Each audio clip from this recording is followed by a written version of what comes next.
Hello everybody, this is Catholic Dad, episode number 69, Should You Kneel During the National Anthem? Now, yeah, my guess is probably no. You're not legally obligated under any circumstance to kneel, to stand for the National Anthem, but it's kind of like requested by, patriots and veterans and people that fought in foreign wars, people that have taken a bullet for the country. But I was doing some thinking on this today, thinking, why haven't I talked about kneeling during the national anthem? And this is what I think about it. I think the people that are kneeling for the national anthem, I probably wouldn't respect them as men. And that's what I'm going to say this, and I'm going to explain myself why I would say that.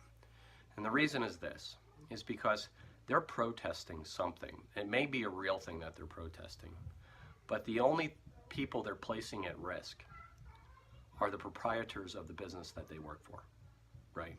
That the NFL or any sports, whatever it is, are the owners of the contracts of these players, and these players are essentially employees. And when they make a political statement on a field where people come for entertainment, they risk patronizing the patrons of the business. So the people that come, the sports fans, and I think it's been pretty clear, by the way, that the patrons of the business of the NFL are not happy with people kneeling during the national anthem, which means these guys that have this great noble goal, right, like police brutality and all, they're taking zero personal risk on themselves. What they're doing is virtue signaling, saying, listen, I'm mad, I'm angry, and oh, by the way, I'm going to protest something to try to affect change. But the only problem is they're not taking the personal risk on themselves. They're handing it over to their bosses, because their bosses are the ones that write the paychecks, right? And they also risk annoying the very patrons of the business that pay their salary and everything else. And I think that's kind of, I would say, pathetic even, because this is how I would take it. Do I have reasons to protest my nation? Yeah, there's 1.5 million abortions a year. I have much bigger reasons than police brutality to protest this nation. But under no circumstance would I use the national anthem as a conduit for it. But here's the deal, by the way. If you want to protest something, right, you don't just virtue signal and say, listen, I'm virtue signaling, look how great I am, and oh, by the way, I'm handing all the risk over to this person. What you do is you protest and you take all the risk on yourself, period. You don't take the risk on anybody else. You don't risk alienating people or hurting people or whatever else. What you do is you take the personal risk on, because that's what heroes do. Same thing as charging in a battle, right? When you charge in a battle, you take a great personal risk to affect change in a positive way. That's what soldiers do. It takes a great deal of courage and fortitude. What you do not do is stand behind the enemy, or stand behind the lines, take a knee and make everybody else go fight the battle for you. That's what you don't do, because that's not what heroes do. So if I were in the NFL and I saw a problem with police brutality and I wanted to affect change in a major way, this is what I would tell the players of the NFL today, and which I would tell the NFL owners as well, because they've been kind of weak on the issue too. The players, whoever took a knee, each and every single one of you, and I'm going to make a guess here, right?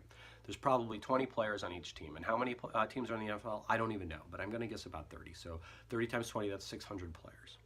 These 600 players, I would guess, would probably average $1 million a year salary. That's $600 million, okay, in salary that these guys get. If you knelt for the national anthem, you must really feel very strongly about police brutality. And so what are you willing to do for it? So if we have $600 million in salary at stake, see, I'm Catholic Dad. I believe in tithing at least 10% of your salary towards something you believe in, something worthwhile, something, a noble goal or whatever else. I like to give to church. And if you're hyper-industrious, I've already put this in the last video, you should give away a lot more than 10% of your salary. And so 10% of $600 million is $60 million. These guys could easily, if they really cared about this, put your money where your mouth is, people.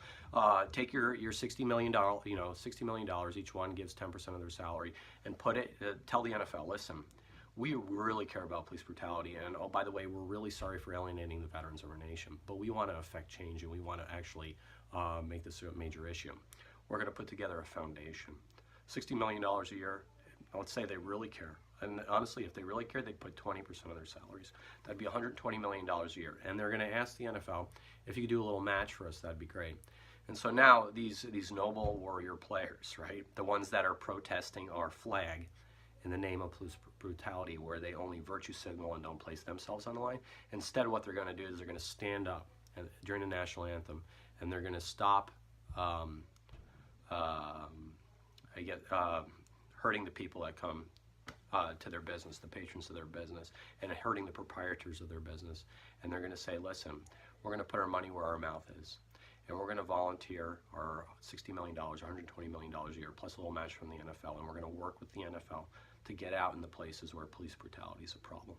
And we're going to create foundations, particularly, we'll start in the biggest cities, you know, where it's the biggest problem, or the places where it's the biggest problem. And we're actually going to do community outreach programs. And we're actually going to build some infrastructure in bad neighborhoods where kids can come together and they can actually learn life values. And oh, by the way, I, as a noble NFL player, I'm actually going to go there and I'm going to teach them how to be a righteous man. That's what I'm going to do. I'm going to put my time on the line. I'm going to put my talent on the line. I'm going to put my treasure on the line. I'm going to take great personal responsibility for this thing that I care so much about, and I'm going to try to solve the problem personally. That's what I'm going to do. And oh, by the way, I'm not going to hurt my boss. I'm not going to hurt the patrons of my business. I'm going to hurt the veterans that took a bullet for this country. And that's how I'm going to affect change. And so that's what my idea is. I honestly think men that virtue signal and then don't put their money where their mouth is, they're pathetic. That's what they are. Like, oh, look how great I am. I'm really mad about this. And by the way, I'm going to go back to my millionaire mansion. I'm going to absolutely do nothing about it. Yeah. You know what? Get a life. That's what you need to do. You guys all need to go get off your damn knees, stand up, get a life, and actually go out and affect change in your own communities. That's what real men do. That's what heroes do. And if you want to be a hero in the NFL, if you really want to be a hero in the NFL, follow my advice. Catholic Dad knows how to do this. And also, you better get to church, you better pray the rosary, you better get to confession, and you better share and like and subscribe with your friends. Thank you so much. Have a nice day.